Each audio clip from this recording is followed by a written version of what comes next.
Maganda rin mga bossing sa naghahanap dyan ng pick-up trucks, automatic transmission na full kasa record. Ito available tayo mga bossing ha. 2017 model G variant na automatic 4x2 mga bossing ha. Sa naghahanap ng pick-up, ito na. May mga concern pa tayo dito mga boss. Ituturo ko rin. Then bago ito i-release, aayusin lahat ng sinabaging concern sa dealer mga bossing no. So, bilag ko lang agad kasi mababa yung presyo. Mamaya kasi, pag makinis na mga boss, magtaas na sila ng presyo. So, hanggat mababa yung presyo, samantalahin na natin mga bossing, no? Yan. So, eto mga bossing, is coding is Thursday, ending 7. Sa front area muna tayo. Headlight niyan, mga boss, tsaka fog light, maayos naman. So, ang concern lang natin dito is yung kanyang mga gas-gas sa bumper. So, yan, may discoloration. Okay, sa front grille maayos din. So yung bumper niyan ipapa-retouch. Tapos sa gulong sa harapan is 85% red light. Sa likuran kalbo na mga boss. So yung dalawang gulong sa likod papaltan din yan mga bossing. So isosop yan, ilalagay sa harapan yung mas makapal mga boss, no? Yan. Then sa step board wala man tayong concern, may mga maliliit lang na gas-gas tsaka sa fender liner. So normal lang naman yon, wag lang yung malalaking dent talaga. Okay? Then eto mga bossing, yun nga nabanggit ko, full kasa record to. Kaya napakagandang bilhin nito mga bossing. So mileage nito 120,000. Huling may PMS niya o service niya kay Toyota is 115. Yan, so 5,000 pa lang.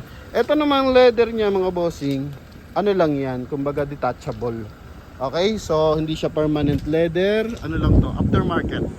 Yan, aftermarket lang na leather. So driver side lang talaga, yung medyo punit-punit, pero sa kabilang side, sa sa front passenger side, wala. Then dito sa likod, wala rin. Pero kung gusto nyo, dalawa kasi magiging option nyo eh. Papatanggal na lang kasi natin to mga bossing para malinis ng maigi. Okay, pero kung gusto nyo, ibibigay pa rin natin sa inyo yan. Papagawa nyo na lang ng kabilang side mga bossing. Or, paleder nyo na ng buo. Okay, yan. Kasi nga, ito, pudpud na. Punit-punit na mga bossing.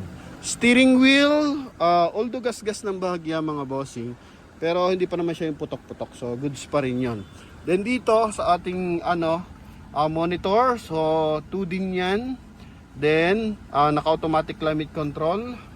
Yan mga boss, original mileage 120, 624. Full kasa records yan, ha?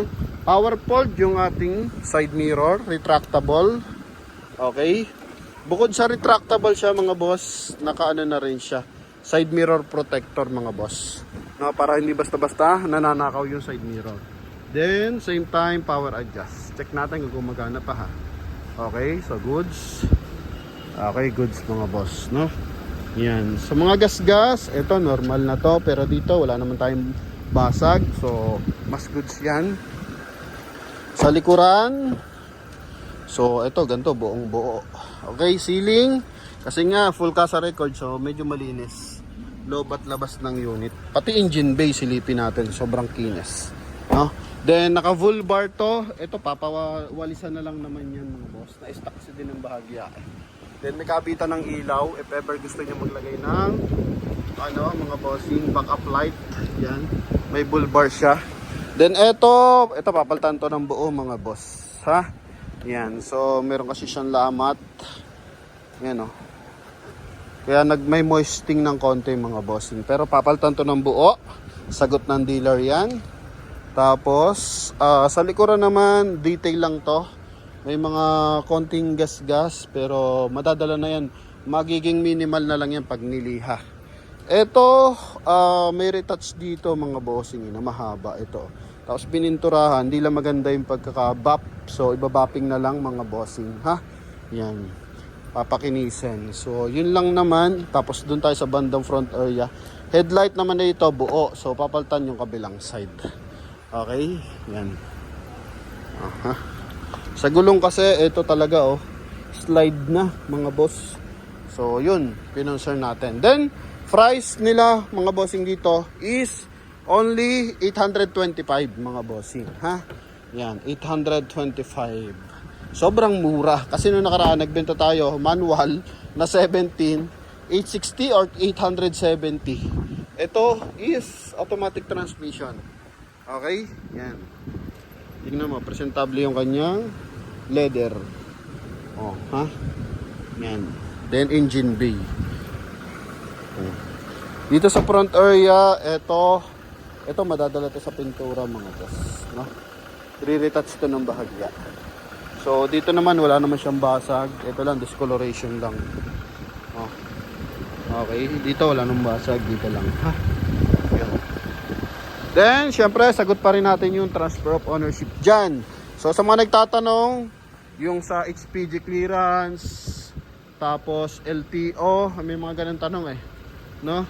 So, kasama yan mga bossing. Basta transfer yan, kung may concern na sasakyan, kung may huli, may alarma, so sagot po ng dealer yan. Kaya nga po tayo nagpapatransfer sa Promote PH para maiwasan natin yung future concern. Kasi once na naka-open deduct sale tayo, so hindi natin, kahit ipa-verify mo yan sa LTO, once na, halimbawa sa LTO ko lang nagpa-verify, so hindi mo na pina-verify yung sa HPG, so meron time pa rin na merong alarma mga bossing. Malinis sa LTO, pero sa HPG hindi. Meron naman nagpapa-check sa HPG lang, hindi na nagpapa-check sa LTO. Yung pala may sabit kay LTO, wala sabit kay HPG, so hindi mo pa rin matatransfer yon. So kaya tayo lagi ni-request natin sa ating mga buyer, maganda naka-transfer of ownership mga boss, kasi lahat yan mache-check na sa NCAP mga bossing, tapos yung sa alarma, no, alarma na sasakyan sa HPG tsaka sa LTO, mache-check pares yan.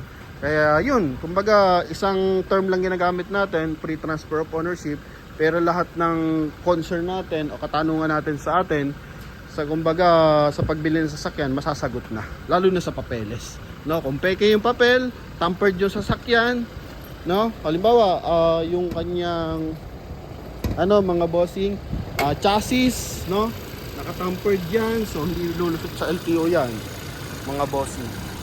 Okay, tingnan mo, 120 milyahe, sobrang pino, sobrang linis ng makina, no? Yan, sa iba putik-putik na yan mga boss. Oh, okay. Ito napakakinis. Yan. Magarang-magara yan mga bossing. Oh, ha? Kaya sa ating mga buyers na interesado for Toyota Hilux, check natin yung mga ilaw. Pero I think goods naman. Oh, equipped naman to lahat. Okay, wiper. Yan. Okay. Signal light, headlight, sa fog light, pailawin din natin.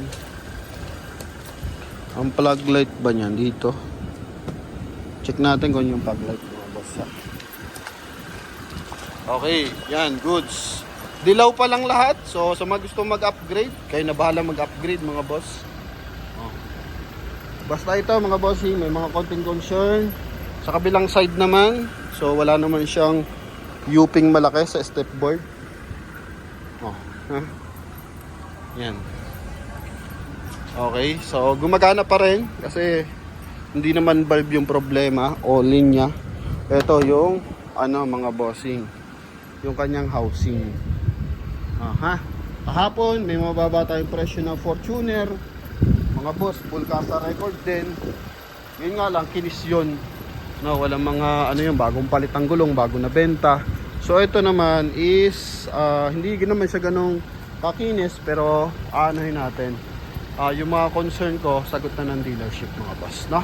Yun. Pero kung gusto niyo naman, kayo na lahat na sasagot, madali na pag-usapan yan, no? Price na lang po yan. Bababa na lang natin sa 825,000, no?